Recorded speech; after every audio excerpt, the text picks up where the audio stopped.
Hi everybody. Today we have a mono blue deck that really looks to abuse Invoke the Winds. We've got lots of cards to kind of control the early and the mid game in the hopes of reusing Invoke the Winds over and over with Lier, Disciple of the Drowned, or Kairi the Swirling Sky to mill some cards and then get back Invoke the Winds and some of our other cards that help take care of opposing creatures. We're using Impede Momentum in here, which is one of the new cards from Dominaria. It's great at taking care of cards that you may not necessarily want to kill, like a Tenacious Underdog, or just you want to kind of take out of the game for a little while. It's nice, gets a handy little scry on it, and is also really nice to use with Founding the Third Path. I've been on the fence about this card and including it in some of my decks. It lets you cast something immediately when you play it, so you do kind of get the mana refund on that if you have a spell to play, but then you get to mill 4 cards and exile one of the things from your graveyard and cast it. It's not free.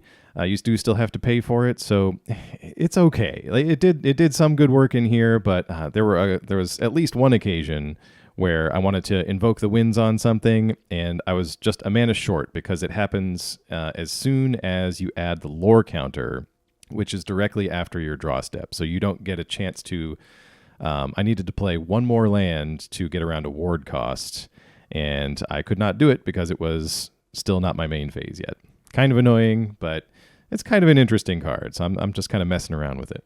We've got 4 Fading Hopes in here as well.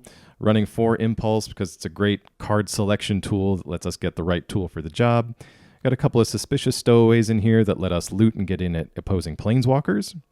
Running 2 Aether Channeler in here. I really like the flexibility of this card, and man, in this format, I will tell you, you just need something to do that's good and that does multiple things right around that 2, 3, 4 mana cost slot. We can't afford to dirtle around as much. I think I mentioned this in a previous video, but the power levels, they seem really concentrated now, so that mid-range decks, there's a lot of power floating around at that 3 and 4 mana slot. So we can't afford to just have a sorcery spell that does one thing. We need to be thinking about things like Fable of the Mirror Breaker. So just think about that card for a second. It does one thing the turn it comes down, that is, makes a creature. Then you get a repeated effect the second turn where you draw and discard. And then the third turn, you get another creature. So that one card is basically doing the work of 3 cards for you. So that's the kind of power level we're trying to keep up with here. And I don't know about you all, but I've been having a tough time of creating my own stuff that is able to keep up with some of these mono black, these Rakdos decks. They just get so much value out of every card. So that kind of inspired me to go back to the drawing board with a monocolor deck. Kamigawa really squeezed a lot of power into these Invoke cycle cards. So that's what we're trying here. We've got Cemetery Illuminator, which was actually much better than I thought it would be. We're able to exile cards out of graveyards, which is nice and handy for taking care of Tenacious Underdogs right now. But it also gives you that old Ranger class effect where, depending on what's underneath it, you might be able to play spells off the top of your deck. Now, we will end up exiling things out of our own graveyard sometimes, but it's not too much of an issue. We can always choose to get rid of a land, for example, that got milled with the third path.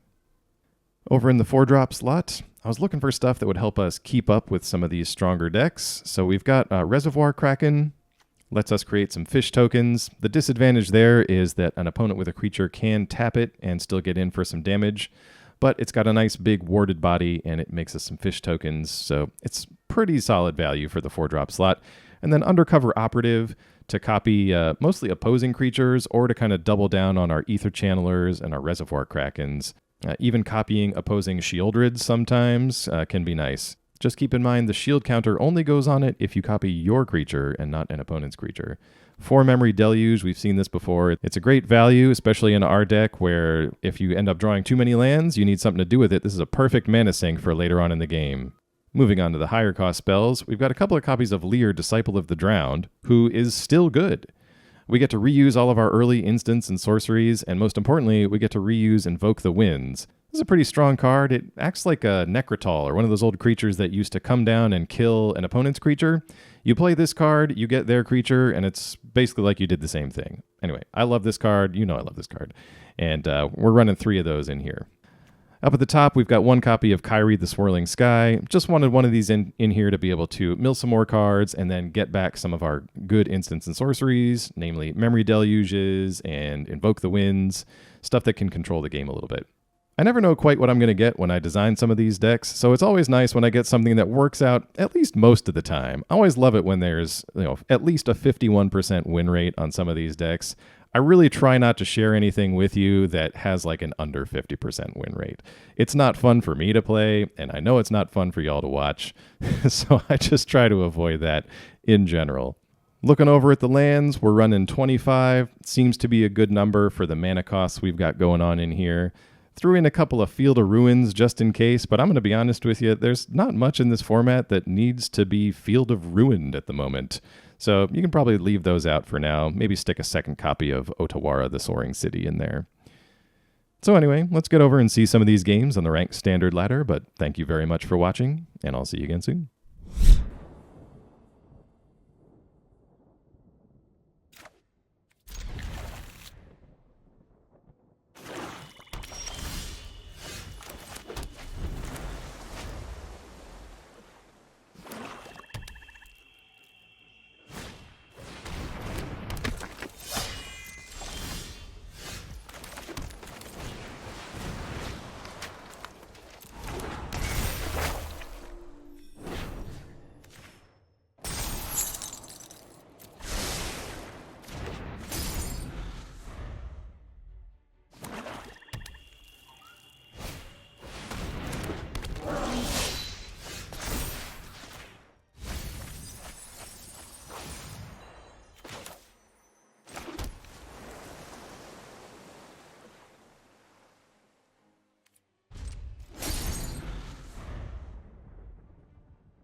This is my home, and I don't appreciate it when people touch my things. Ah, one of your friends has to leave.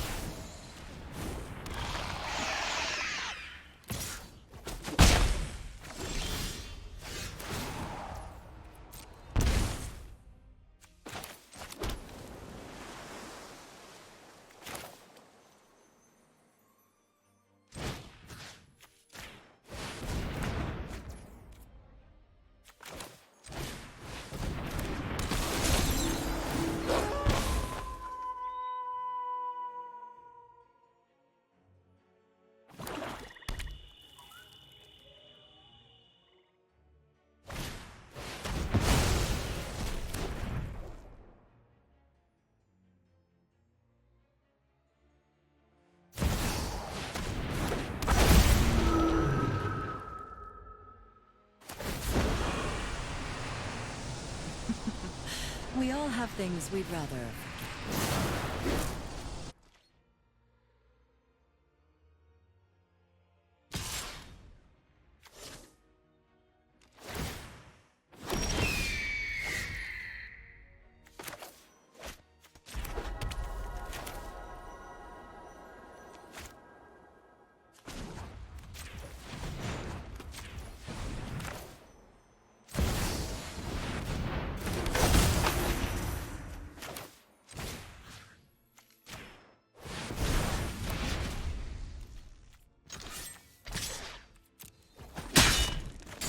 Regret that.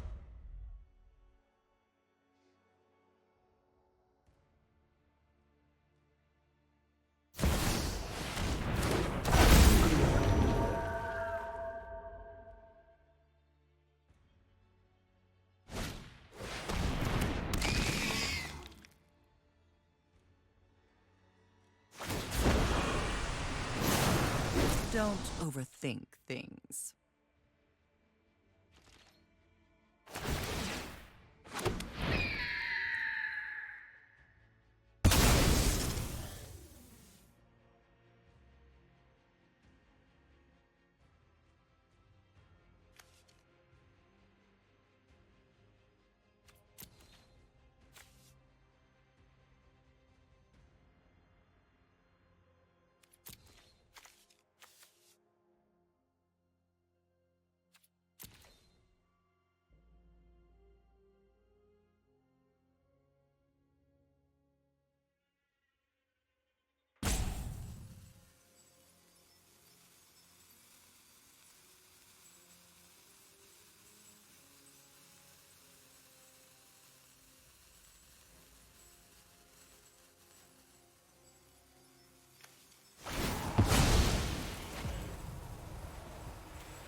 Ugh, I really don't have time for you.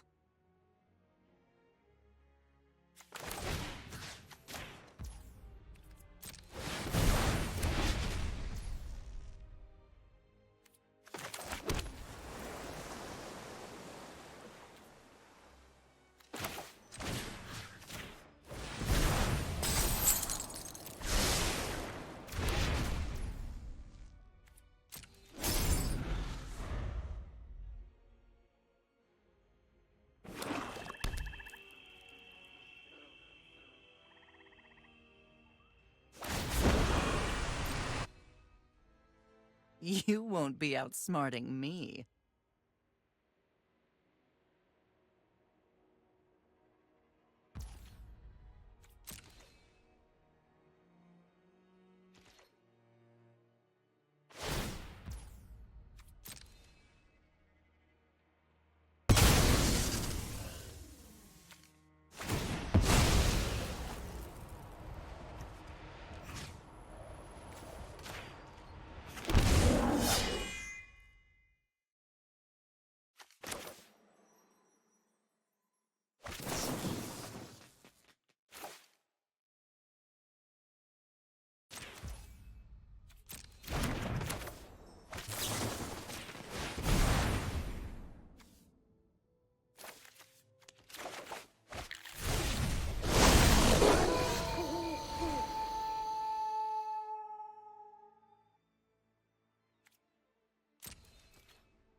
That's my cue to leave.